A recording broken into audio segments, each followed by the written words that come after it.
My name is Michael DeSilva. This is blog entry for May 6th, 2013. How's everybody doing this afternoon or this morning? Top of the morning off to you. I just want to let you know that I'm praying for our country and praying for the people. And praying for the people that are in government, our military, along with a good policeman and a good military and a good government. And that we'll be able to say no to this New World Order. Say no to all these things that are going on that are not right, that we know deep down in our heart and soul being that isn't right. And that we can stop this thing together as Americans. Not go against the American people, but help the American people. Work alongside with the American people. Because a good government will do that in the end. I have some things I want to say. I was talking with my mother this morning about some things. I know a lot of times in general, a lot of times we can, our parents sometimes are, when we're little, sometimes can treat us really horribly wrong and can do some horrible things bad, to us, like the way they treat us growing up. Like maybe they want to act just like they want to act like a little teenager and just kind of leave you off and kind of neglect you as a responsibility to raise you. And that's a horrible thing. Well, I know that's happened to a number of people, and that's why the relationships are bad. I used to be mad at my real dad for years, but of course I'm over that now. But I was so mad about how he treated my mother and how he treated me and how he treated all my brothers and sister. My brothers and my one sister, and George Jolyn wasn't really there to experience any of it, so I can't say sisters. But but the thing is, he treated us really, really badly, and he was not really good to my mother either. And I just had to pray to the Lord and come to Jesus, and that's what got rid of all my anger towards him, is Jesus Christ. And Jesus Christ, the saving powers of Jesus Christ can do that. 'Cause all these wounds that you have, and all the anger you have towards somebody that didn't treat you right, or maybe neglected you, or maybe dumped you off at your grandparents for them to raise you totally, that's wrong. But you got to realize, dude and dudettes, that, unfortunately that's so bad. And it hurts and it heartaches. I know there's a lot of people out there aching, and why a lot of families have abuse going on in them still because of that. Because they think because they were raised that way that they have to continue that cycle with their kids, which is not a good idea, but maybe you think it's the only way because that's the way you were raised, and all the abuse that you have endured is the way you need to continue that curse. Because that generational curse, that's what that is.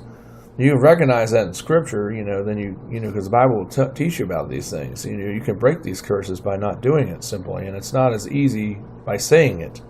I know that. But you can break the generational curse by not doing it. Like, my dad was really mean to my mother and all that, and when I get married one day, hopefully the Lord brings me a beautiful wife. I wish it was Evie. Well, I wish it was Evie. Evelyn McCrickard, but she's Logan now. But but it's not her. But hopefully he'll bring me somebody that's just like her, but a different person. I can marry and have kids with, and I can treat them like my father never treated me, and I can be good to them like a daddy should be to his kids and to his wife. And not the way my dad was to me or to my wife. Sorry, messed up there. That's kind of funny. But anyway, but to my mother. And I would never be like that to my wife or to my children's mother. I would treat her good and treat my children good because I don't want them to be treated the way I was treated. And I broke the generational curse. And that's how you break it. You just refuse not to do it the way you were brought up with. You're abused and all. Well, you don't want to abuse your kids. So you just break it by not doing it.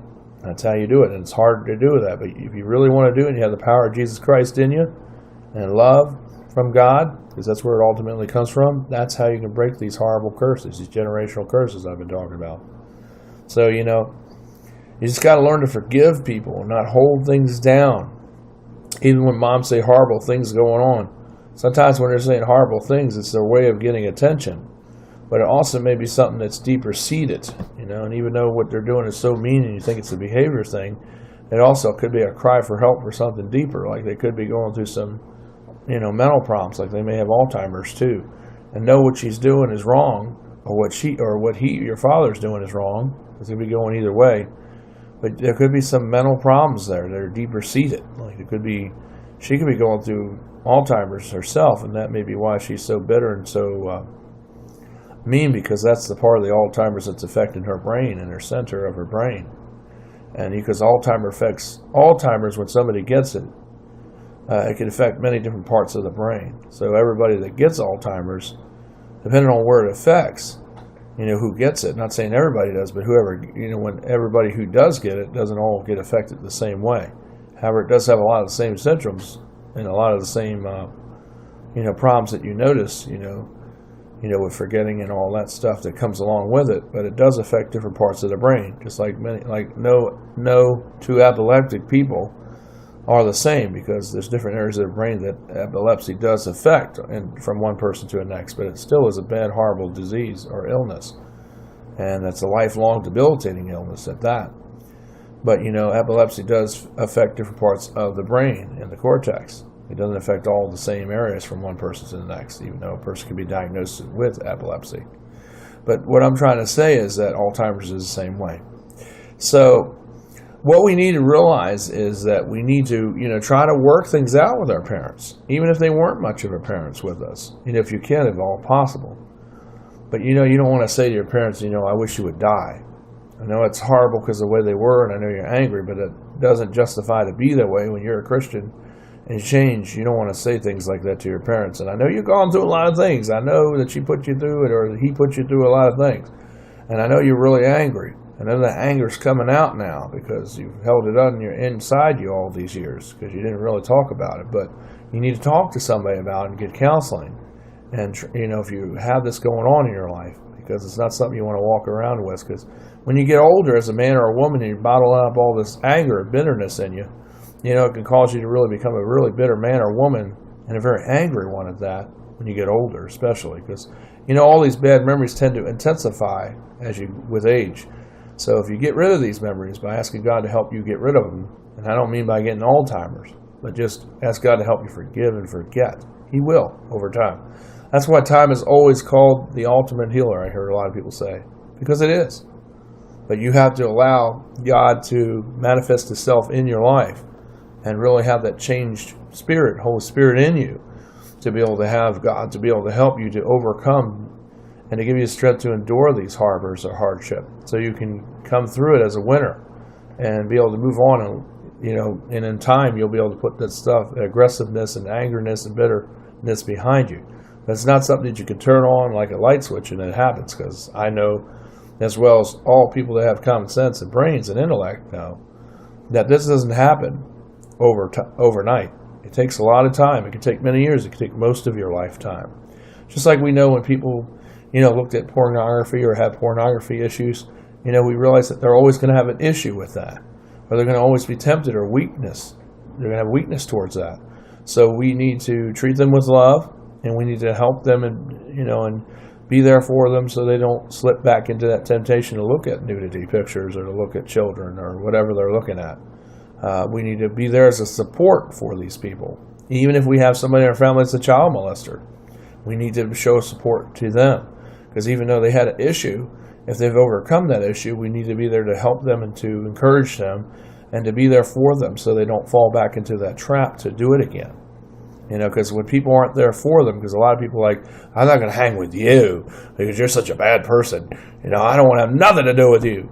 That doesn't help the person to overcome, because he doesn't have, or she doesn't have, a support system, when it comes to anything, not just child molesting, but anything. If you have that in your family, which is unfortunate, it's awful. But if you know anybody that has been like that or is like that or had a past like that, they're going to need all the support they can get, because they're people too. And you've done sins that are bad that are secret, because everybody has. And maybe that yours hasn't been discovered, or maybe you're not in the sex offender registry, but there's things you've done that is just as equally as bad. Maybe not child pedophilia, but there's other things you've done that are just as bad, but just aren't arrestable. And, we all need encouragement. We all need help. That's the whole point of what I'm trying to say. No matter what the sin is, we all need help. We don't need to just abandon these people, because, it's just like Jesus went and talked to the lepers and healed them. Well, it's just like when you go talk to a leopard, you don't have to touch them to get it. You don't have to touch them because you won't get it by just standing there with them. But you talking to them sometimes can heal them. can heal their heart, can heal their mind, can get rid of their retrobrated mind because you share in the gospel with them. You see, and God puts us in places where we can be in contact with each other. And that's what we all need to do. And part of the forgiving and healing process over the beauty of time is just that. It's by helping other people, not just leaving them off and just saying, oh, you're a sinner. I think it has nothing to do with you. You're just so bad. And whatever you did, I don't care about you. Forget you because I don't want to get that badness on me. That's how people do act, though. Well, you don't want you to be like that because, you won't want people being like that with you if someone discovered something you did, whatever it is, because that's wrong. That's an attitude of the devil. That's an attitude of how the world is. But us being Christians, we're supposed to be above all that. We're supposed to have a forgiving heart and a heart that's filled with humility and a heart of helping people, no matter what they did, no matter what they done. We're supposed to be there to help people. That's what we're supposed to do, folks. So we got to remember that. It's all part of the healing process. So anyway, this is Michael. I hope this helps somebody. I love you, and I'll see you later. God bless. Take care. This is my blog for today, for May the 6th, 2013. See you with another blog, either later on today or maybe tomorrow. Probably, I know tomorrow there'll be a blog. I don't know why I said maybe, but it'll definitely be a blog tomorrow. Try to do some stuff like that. Try to be a healer. Try to work with people. And if you can help us to grow, send us a donation at 7110 New Hunter Road, apartment 423, Mechanicsville, Virginia, 23111. Always remember to write to Silvus's Media. That's capital D, small e, capital S, small I, L, V like victory, I-S, apostrophe, and then media, M-E-D-I-A. Just make sure you have it on there. It doesn't have to be capitalized or not. Even though when you write it correctly, it is capitalized. All those letters in media are capitalized. Put it on the memo of your check, and you order up. And if you're going to pay with credit card, just call us up at area code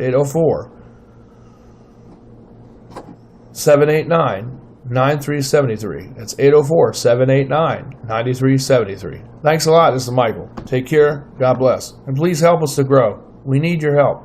I love you. See you tomorrow.